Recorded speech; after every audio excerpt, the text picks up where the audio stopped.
Morning students.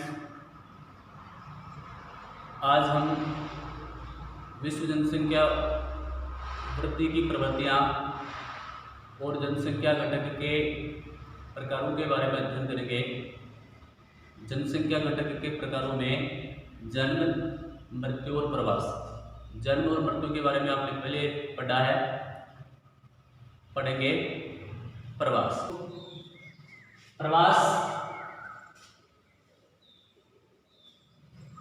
प्रवास की जनसंख्या वृद्धि को बहुत ज़्यादा प्रभावित करता है। इसका महत्वपूर्ण घटक है प्रवास। किसे कहते हैं? गमन की वह प्रक्रिया जिसमें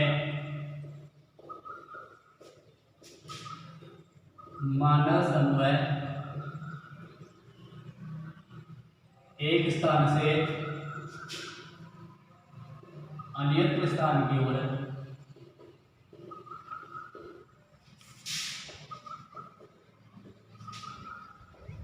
प्रस्थान कर जाता है।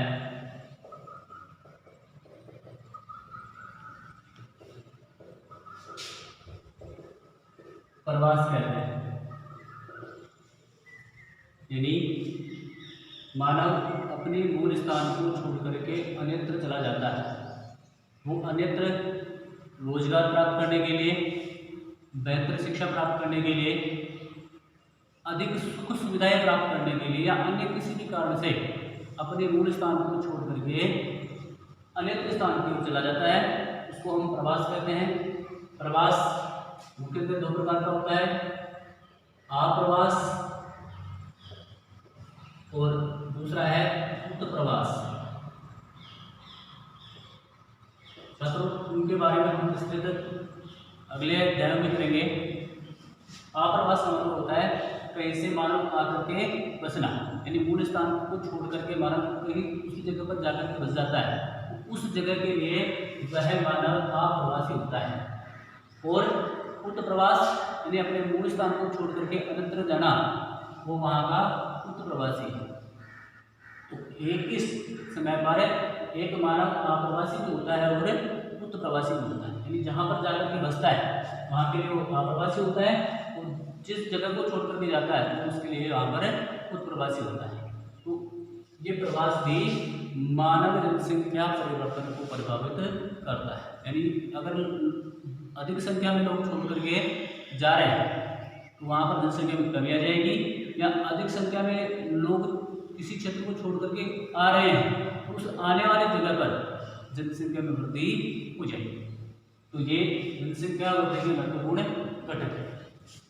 अगला हमारा टॉपिक है जनसंख्या वृद्धि की प्रवृत्तियां।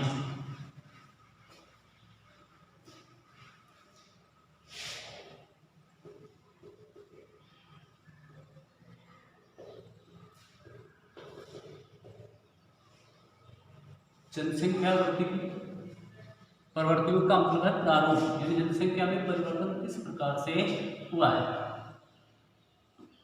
अगर हम प्रारंभ काल से देखें तो आज से लगभग 10 लाख वर्ष पहले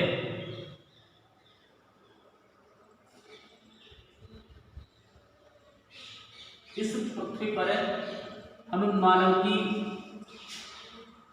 स्थिति को देखें तो इस 10 लाख वर्ष पहले की स्थिति में अगर हम जाएं तो मानव की कुल जनसंख्या 50 लाख।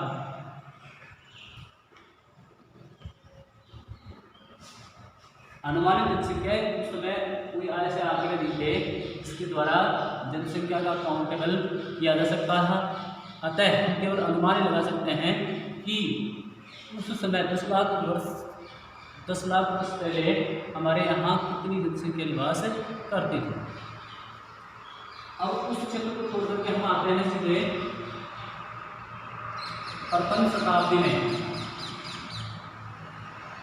शताब्दी यानी ईसा का समय, ईसा का जन्म का समय प्रथम शताब्दी कहलाती है। उस प्रथम शताब्दी में हमारे इस पृथ्वी पर लगभग 20 करोड़ लोग निवास करते थे।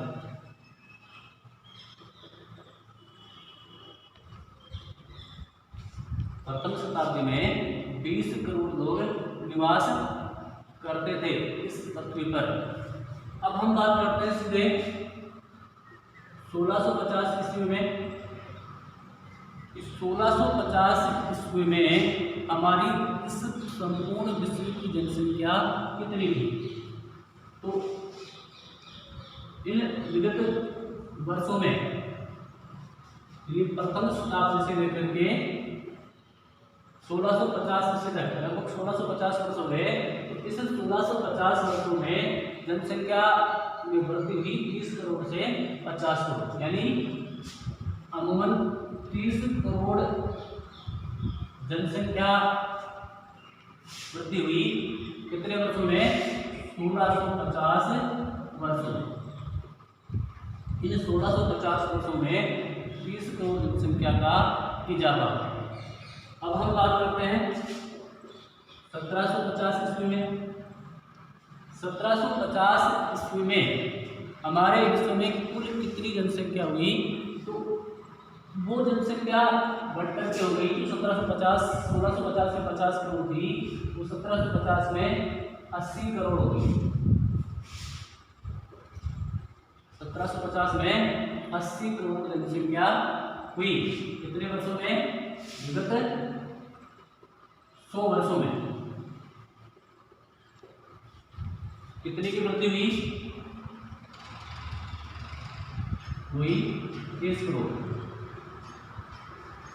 यानी जहां 1650 वर्षों में जनसंख्या ने 30 करोड़ की वृद्धि प्राप्त की, वही जनसंख्या वृद्धि 1650 से 1750 में आकर के 30 करोड़ की वृद्धि करी। अब हम बात करते हैं 1850 की। 1850 में जनसंख्या बढ़कर के 1900 करोड़।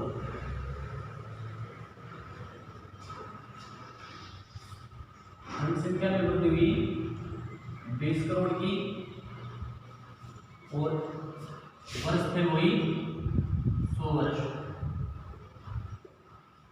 यानी 100 वर्षों में जनसंख्या में वृद्धि हुई 20 करोड़ की। यानी इस समय जनसंख्या में कमी देखने को मिली। तो उस कमी देखने का मुख्य कारण था इन वर्षों में 1750 से लेकर के 1850 के जो वर्ष थे, इनमें महामारियां, अकाल, प्राकृतिक आपदाएं आदि अनेक कारणों के द्वारा इस समयावधि में जनसंख्या में वृद्धि हुई, लेकिन उतनी अधिक वृद्धि नहीं जितनी पिछले वर्षों में हुई। अब हम बात करते हैं आगे बढ़कर के 1930 में।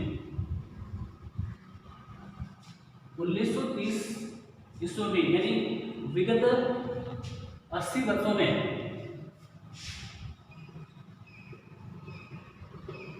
जनसंख्या 100 से 200 करोड़ हो गई। यानी वृद्धि हुई 100 करोड़ की। 100 करोड़ जनसंख्या वृद्धि हुई मात्र 80 वर्षों में। और ऐसा होने का मुख्य कारण था 1850 के बाद औद्योगिक क्रांति का। औद्योगिक क्रांति के पश्चात खाद्यान्न में वृद्धि हुई, रोजगार में वृद्धि हुई, लोगों में जागरूकता आई। उस जागरूकता के कारण से महामारियों पर या वैज्ञानिक प्राविधिक विकास के कारण से जनसंख्या में जन्म दर ज़्यादा रहा, मृत्यु दर कम रही। जन्म दर के मुकाबले मृत्यु दर कम रही। हालांकि दोनों ही उच्च थे उस समय, जन्म दर भी उच्च था, मृत्यु दर भी उच्च थी, लेकिन मृत्यु दर की तुलना में जन्म दर ज़्यादा है। इसके कारण से केवल 80 वर्षों की जनसंख्या 100 करोड़ को पार कर गई। अगली स्थिति में आते हैं 1962 ईस्वी में। 1962 ईस्वी में जनसंख्या 200 करोड़ से 300 करोड़, 200 करोड़ से जनसंख्या 300 करोड़ तक पहुंच गई। समय अंतराल देखिए 30 और केवल 32 वर्षों में। 32 वर्षों की जनसंख्या 1962 से 1930 से 1962 में 300 करोड़ हो गई, यानी फिर 100 करोड़ की वृद्धि। उसका मुख्य कारण विश्व जनसंख्या में चेतना, जागरूकता, साक्षरता में तीव्र गति से प्रसार के कारण से जनसंख्या में वृद्धि हुई। आगे बात करते हैं 1975 ईस्वी की। 1975 ईस्वी में जनसंख्या में और अधिक वृद्धि की और केवल 13 वर्षों में जनसंख्या ने 100 करोड़ और अधिक वृद्धि कर ली, मात्र 13 वर्षों में। यानी 1962 में यहाँ जनसंख्या 300 करोड़ थी, 1975 में जनसंख्या बढ़कर के 400 करोड़ हो गई, यानी 100 करोड़ की वृद्धि हुई मात्र 13 वर्षों में। फिर बात करते हैं 1983 की। 1983 में जनसंख्या 500 करोड़ को पार कर गई, जनसंख्या वहां पर 100 करोड़ बढ़ रही है, यहाँ पर समय घटकर कितना हुआ 8 वर्ष। 8 ही वर्षों में जनसंख्या ने और अधिक तीव्र गति से ग्रोथ की, यानी आप कह सकते हैं वर्ल्ड पॉपुलेशन में जो समय था वो पॉपुलेशन एक्सप्लोजन का था, यानी जनसंख्या विस्फोट का समय था। केवल 8 वर्षों में जनसंख्या 100 करोड़ को पार कर गई। आगे बात करते हैं 1999। इसमें में 1999 ईस्वी में जनसंख्या 600 करोड़ को पार कर गई। यहाँ आप देखिए जनसंख्या में वृद्धि की जो तीव्रता थी, उस तीव्रता में अब यहाँ पर आपको कमी देखने को मिल रही है। यहाँ 1983 में जनसंख्या 500 करोड़ थी, वहाँ 1999 में जनसंख्या 600 करोड़ थी, यानी 8 वर्षों का जो अंतराल था उसमें अंतर आया। यहाँ 83 से 99, यानी विगत 16 वर्षों में 16 वर्षों में जनसंख्या ने 100 करोड़ जनसंख्या का इजाफा किया, यानी जो यहाँ पर समय घट करके 8 वर्ष हो गया था उसमें वृद्धि होना प्रारंभ हो गया, और वो 8 से 16 वर्षों पर आ गया जनसंख्या 100 करोड़, यानी 500 करोड़ से 600 करोड़ तक पहुंची। इसी प्रकार आगे हम बात करते हैं 2013 की। 2013 में या 2007 की पहले, तो 2007 में 8 में जनसंख्या 700 करोड़ हुई। यहाँ पर आप कुछ देखेंगे केवल 9 वर्षों में जनसंख्या ने फिर ग्रोथ किया और जनसंख्या 100 करोड़ को पार कर गई।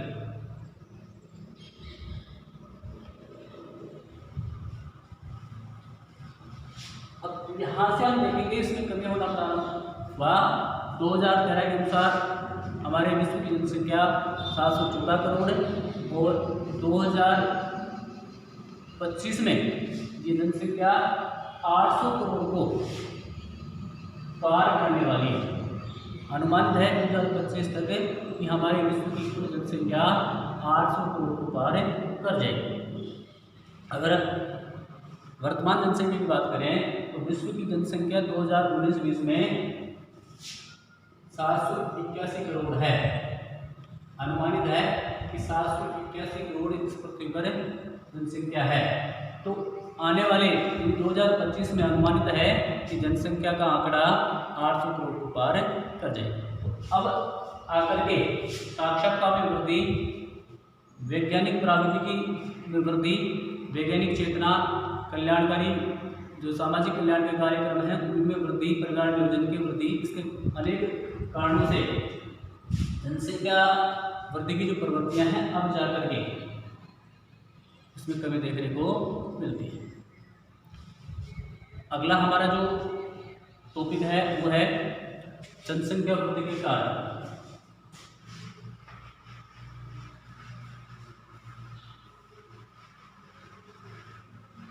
जनसंख्या वृद्धि के कौन कौन से मुख्य कारण हैं, यानी जनसंख्या वृद्धि में इतनी जो तीव्र वृद्धि हुई उसके कारण क्या है, इसके बारे में हमें अध्ययन करेंगे।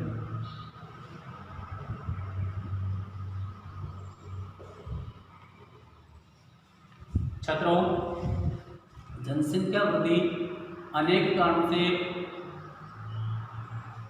प्रभावित होती है।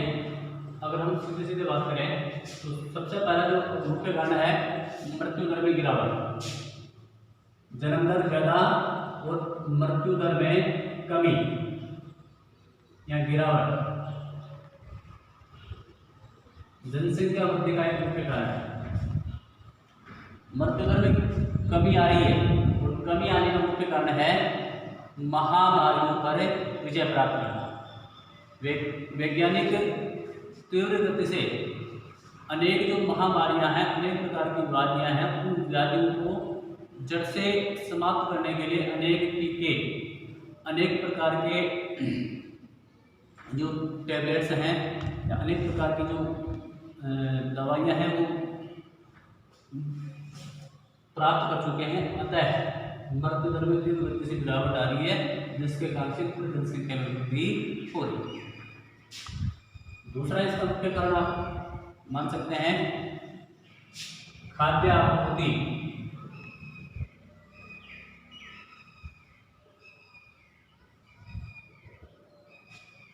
आज से 200 वर्षों पूर्व विश्व के सभी देश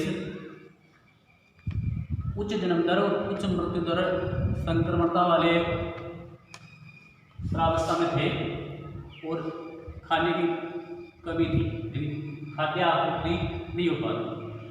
लेकिन जैसे जैसे मानव वैज्ञानिक विकास कर रहा है, टेक्नोलॉजी युग में जी रहा है, तो अर्थ क्रांति, श्वेत क्रांति, नीली क्रांति आदि अनेक क्रांतियां उत्पन्न कर खाद्य सामग्रियों में या कृषि विकास में उसने आत्मनिर्भरता प्राप्त की है।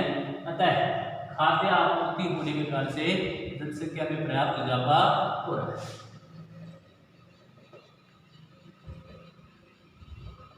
औद्योगिक विकास,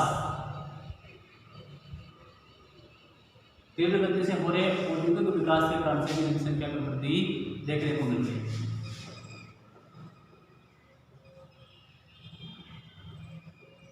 वैज्ञानिक और प्राविधिक विकास,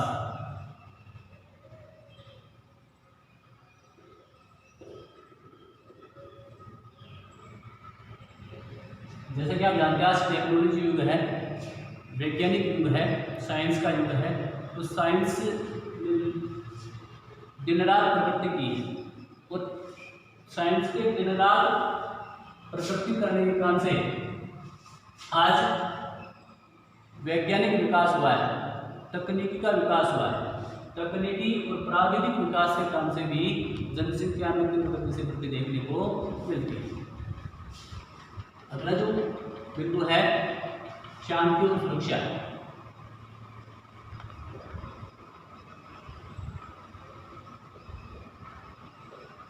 छात्रों, बहुत पहले या आज से 100-200 वर्षों पहले विश्व जनसंख्या कबीलाओं में, कबीलाई समूह में विभाजित थी। एक कबीला दूसरे कबीले पर आक्रमण करता था, आक्रमण करके बहुत ज़्यादा युद्ध करते थे और उस युद्ध के कारण से बहुत सी जनसंख्या मर जाती थी, खप जाती थी। लेकिन मानव ने वैज्ञानिक विकास किया, प्राविधिक विकास किया और प्राविधिक विकास और वैज्ञानिक विकास के कारण से मानव ने सुरक्षा को महत्वपूर्ण स्थान दिया, सुरक्षित रहा, शांति का विकास किया। तो शांति और सुरक्षा के कारण से मानव में जनसंख्या वृद्धि देखने को मिल रही है। तो छठा महत्वपूर्ण कारण है प्रवास। प्रवास, जैसा कि आपने पढ़ा, जनसंख्या का स्थानांतरण है। जनसंख्या का स्थानांतरण जिस क्षेत्र की ओर होता है जहाँ पर शांति और सुरक्षा होती है, जहाँ पर वैज्ञानिक और प्राकृतिक विकास होता है, जहाँ पर औद्योगिक विकास होता है, जहाँ पर खाद्य आपूर्ति होती है। ये जो विकासशील प्रक्रियाएं हैं, विकासशील प्रक्रियाओं के कारण से जनसंख्या का प्रवास होता है, स्थानांतरण होता है, और जहाँ जनसंख्या का स्थानांतरण होता है वहाँ पर जनसंख्या वृद्धि से बढ़ती है। अब है जनसंख्या के समस्याएं, जनसंख्या वृद्धि की समस्याएं और समाधान।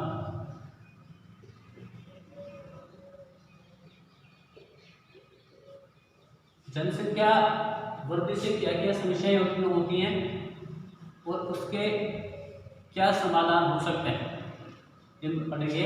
सबसे पहले हम पढ़ेंगे समस्याएं। जनसंख्या वृद्धि से क्या क्या समस्याएं होती हैं। जनसंख्या वृद्धि से आप देखेंगे कि पूरे विश्व में बेरोजगारी में वृद्धि हो रही है।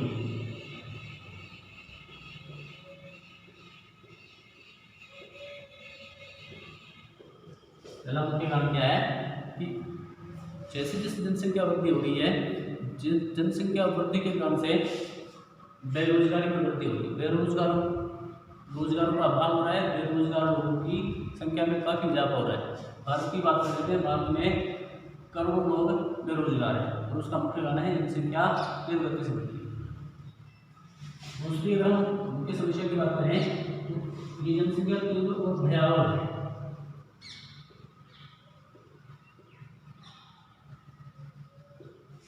तीव्र और भयावह वृद्धि जो जनसंख्या विस्फोट को इंगित करती है, जनसंख्या विस्फोटक काल है। इस जनसंख्या विस्फोटक काल के कारण से अनेक प्रकार की समस्याएं, भुखमरी, बेरोजगारी, खाद्य आपूर्ति नहीं होना, डकैती, छीना झपटी, इस प्रकार की जो आपराधिक प्रवृत्तियां हैं वो तीव्र और भयावह वृद्धि के कारण से देखने को मिल रही है। अगर हम बात करते हैं आगे वितरण संकेंद्रित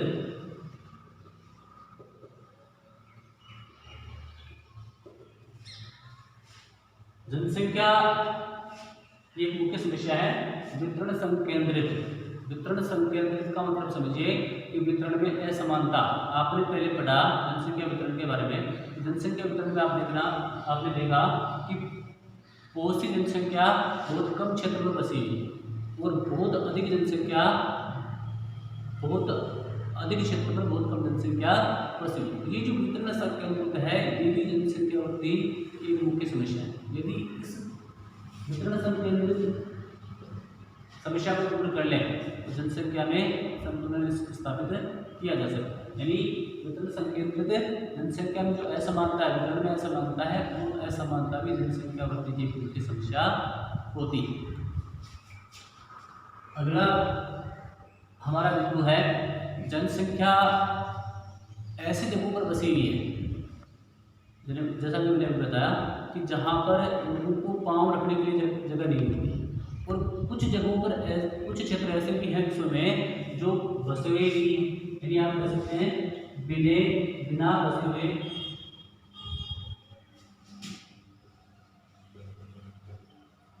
भूभागों से निराशा। विश्व में बहुत से क्षेत्र हैं जो जनविहीन है, जनसंख्या से विहीन है। तो ऐसे क्षेत्र अधिक हैं और बसे हुए जो क्षेत्र हैं वो कम है। जैसे कि आपने पढ़ा होगा कि 10% जनसंख्या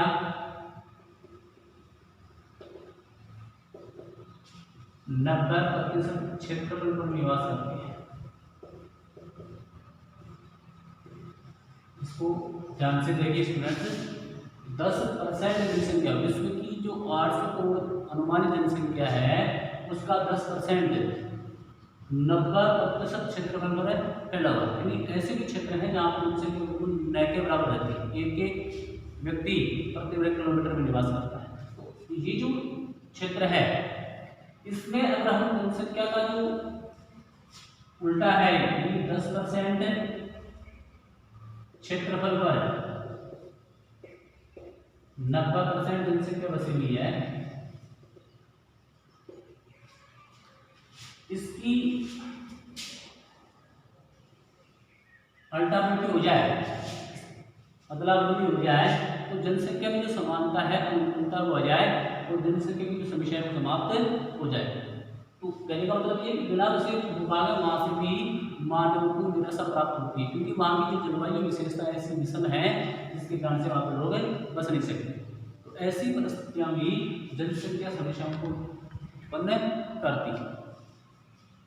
इसके अलावा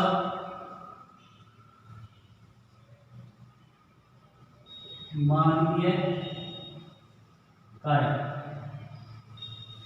जनसंख्या के बसाव के लिए मानवीय कारक महत्वपूर्ण होते हैं, समस्या उत्पन्न करते हैं। जहाँ पर जनसंख्या का जमाव ज़्यादा होता है, सामाजिक संबंधता ज़्यादा होती है, वहाँ पर अनेक प्रकार की समस्याएं देखने को मिलती है। छठा है प्राकृतिक कारक। अनेक प्राकृतिक कारकों के कारण से भी जनसंख्या वृद्धि में समस्याएं उत्पन्न होती है। यानी जहाँ पर प्राकृतिक कारक मानव बसाव के अनुकूल हैं, वहाँ पर जनसंख्या का दबाव ज़्यादा होगा, जिसके कारण से वहाँ पर समस्याएं उत्पन्न होंगी। वो जहाँ पर प्राकृतिक कारक विषम हैं, यानी मानव जनसंख्या की बस्ती के लिए उपयुक्त नहीं है, वहाँ पर भी फिर मानव के जनसंख्या वृद्धि या जनसंख्या के जो बसाव है उसमें समस्या उत्पन्न करते हैं। तो ये समस्याएं थी। अब हम पढ़ते हैं समाधान। तो इनके क्या समाधान हो सकते हैं, इनका निवारण किस प्रकार से हो सकता है। तो स्टूडेंट्स, आपने जो समस्याएं पढ़ी उन समस्याओं का निराकरण करके हम उनके समाधान ढूंढ सकते हैं। जैसे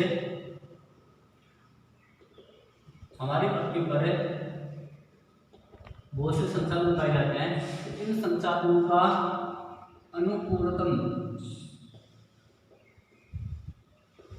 प्रयोग करके हम जनसंख्या वृद्धि को सीमित कर सकते हैं। जनसंख्या वृद्धि सीमित हो जाएगी, हम जन संसाधनों का अनुकूलतम प्रयोग करेंगे। हमारे पास जो उपलब्ध संसाधन हैं उनका हमें सुनियोजित सही तरीके से उपयोग लेंगे, तो सभी जनसंख्या जो उस पृथ्वी पर रहती है उनको समानता के साथ संसाधनों का उपयोग होगा, उसके कारण से जनसंख्या में जो वृद्धि होगी उसका निराकरण होगा।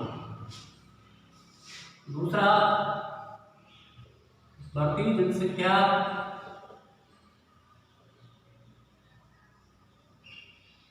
के लिए बड़ा कारक समस्या होती है औद्योगिकीकरण। बढ़ती जहाँ पर जनसंख्या सघन है वहाँ पर अगर हम औद्योगिकीकरण को नियंत्रित कर लेंगे,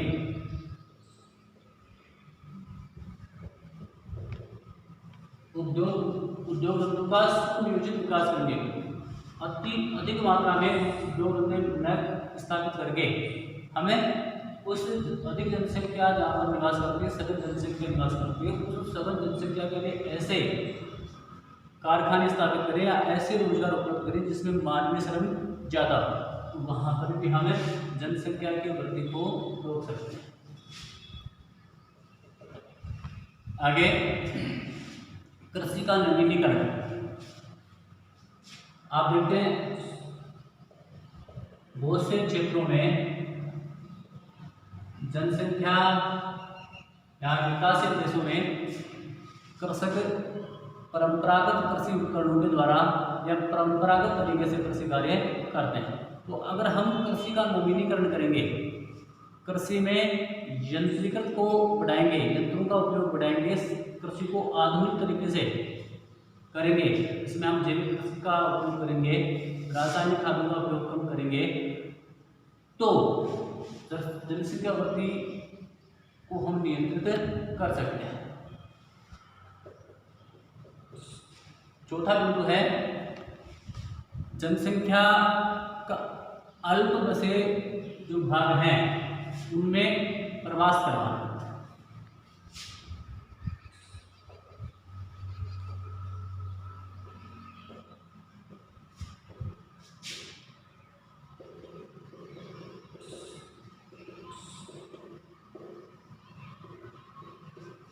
सघन जनसंख्या के जो सघन जनसंख्या वाले क्षेत्र हैं उनको अल्पबस्ती क्षेत्रों की ओर प्रवास करके जनसंख्या वृद्धि को नियंत्रित कर सकते हैं। देरी से विवाह अगला बिंदु है, देरी से विवाह। प्रजनन क्षमता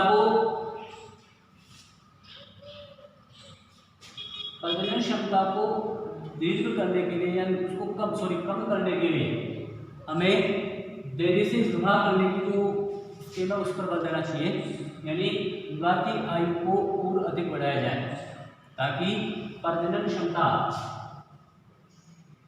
क्योंकि एक निश्चित समय तक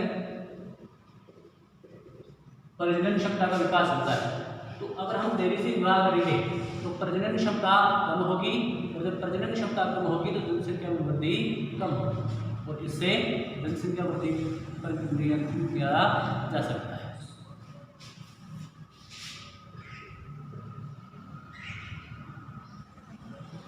अगला बिंदु है परिवार नियोजन।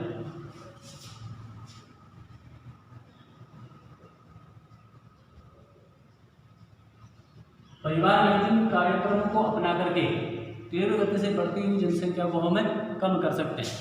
अनेक जो परिवार नियोजन के कार्यक्रम चल रहे हैं, इन परिवार नियोजन कार्यक्रमों का प्रसार करके लोगों को जागरूक करके जनसंख्या वृद्धि के जो प्रभाव हैं, उनकी जो उनसे उत्पन्न होने वाली जो समस्याएं हैं उन लोगों को बता करके हम जनसंख्या में कमी ला सकते हैं। यानी लोगों को जब जागरूक करेंगे, लोग जब जागरूक होंगे तो जनसंख्या में स्वतः ही कमी आएगी। अगला बिंदु है संतति विद्रोह।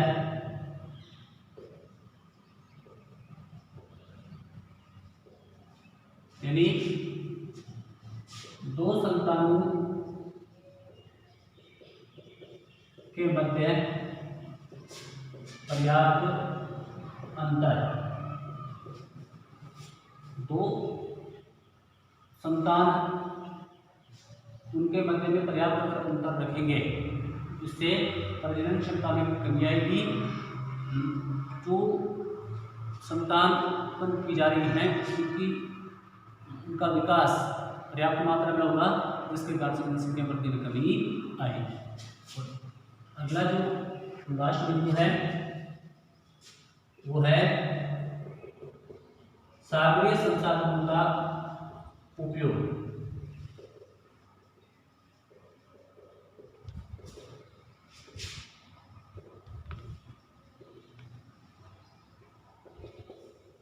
छात्रों, कक्षा 11 में मैंने आपको बताया था कि विश्व में जो सागर हैं वो संसाधनों के अकूत भंडार है।